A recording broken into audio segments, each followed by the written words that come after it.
Immediacy is a strange one to talk about like this because immediacy is about spontaneity, about saying something in the here and now, in the moment, that just feels like something that you really need to be sharing. And that feels strange because in the moment, you never really know what the impact's going to be. It can feel quite risky. And I suppose that's worth saying just because with this, I get to look it through and edit it and so on. So there's no real way in which I can use immediacy on this video, but I can talk about it in quite a bit of depth. I just mentioned that really because I tried to do this video previously and it felt like the elephant in the corner. It felt like I can never quite capture what it was, or I can never quite talk in a way that felt like using immediacy, because I knew that everything was going to get looked through. Immediacy really is about saying something spontaneously in the here and now and really being with them in the here and now and them hearing it right at that moment. And that can't be captured like this, so I think that's worth acknowledging. Immediacy can feel risky, mainly because you're talking from your own frame of reference rather than the client's.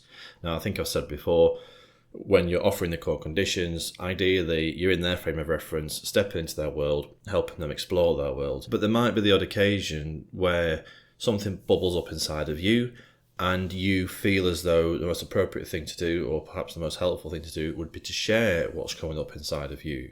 And this can be risky because you're kind of pulling the client a little bit out of their frame of reference, and some people might not like that.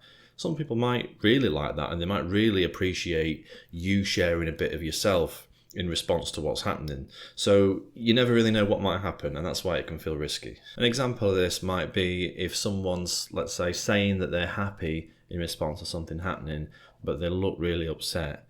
If you stay in their frame of reference, maybe you're staying in touch with the happiness that they're expressing, at least verbally. Whereas if you were to use immediacy, you would say something and be congruent and honest about your frame of reference and the fact that, yeah, they look quite upset when they were saying that. Another example could be a change in tone or a change in body language or language used when maybe talking about a particular person in their life. That's just a little example of immediacy where you can observe that. Like, oh, I noticed that your countenance has really changed since talking about this person, your body language and your tone and blah, blah, blah. Because they might not be aware of that. They may have certain feelings that correspond to that change of tone and that change of body language. And the body language and the change of tone is an expression of those feelings, but they may not be fully aware of the feeling itself. So by observing the changes you notice, you may well be helping them kind of get in touch with those feelings that are beneath them. And I think this is highly intuitive, by the way. You really shouldn't force it. If it just intuitively feels like the right thing to say, then perhaps it's worth taking a risk and doing it.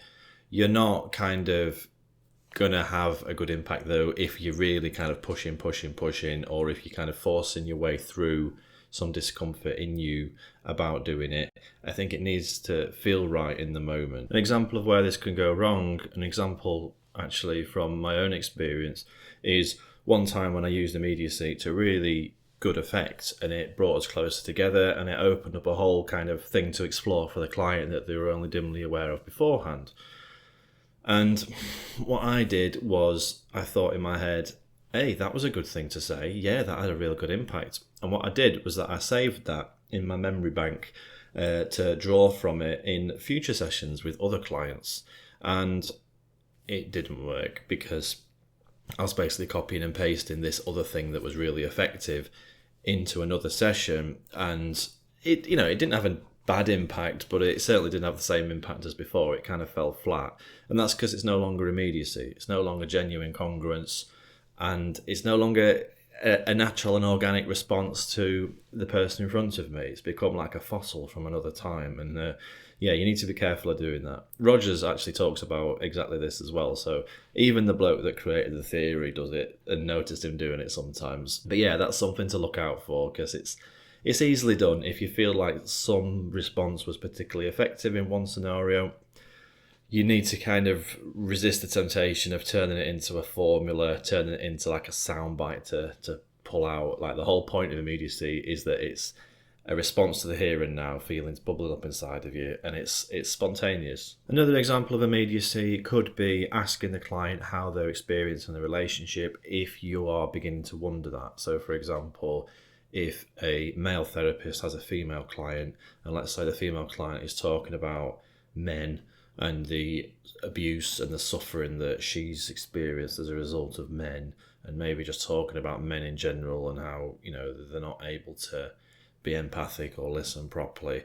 The male therapist might then be wondering how the client experiences their relationship, and they might want to check that out. And if the person is becoming self-conscious about the relationship itself, then yeah, that can be an example of immediacy, which can be quite fruitful. It can be worth asking that. I think, yeah, that maybe there's a bit of risk there. You're still pulling the client out of their frame of reference, but I think if those kinds of questions are getting in the way, then it's worth considering. As with a lot of these things, though, you need to consider whether you're doing it for the client's benefit or whether or not you're doing it for yours. The fact that you might feel uncomfortable with something might not be justification in and of itself for you to share your immediate experience and ask questions about the relationship.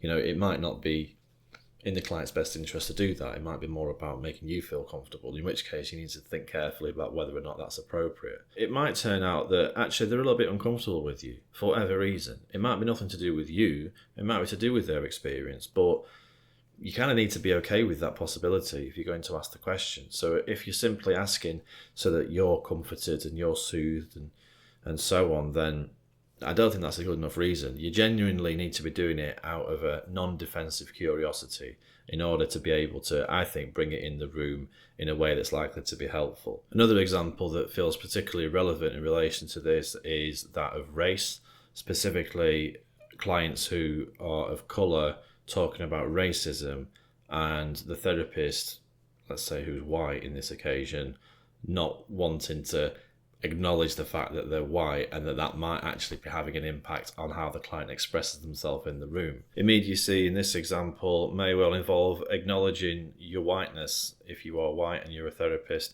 and bringing that into the room and turning the client's attention to that and how they feel in relation to that and how they're experiencing the relationship. That can be a very powerful thing to do.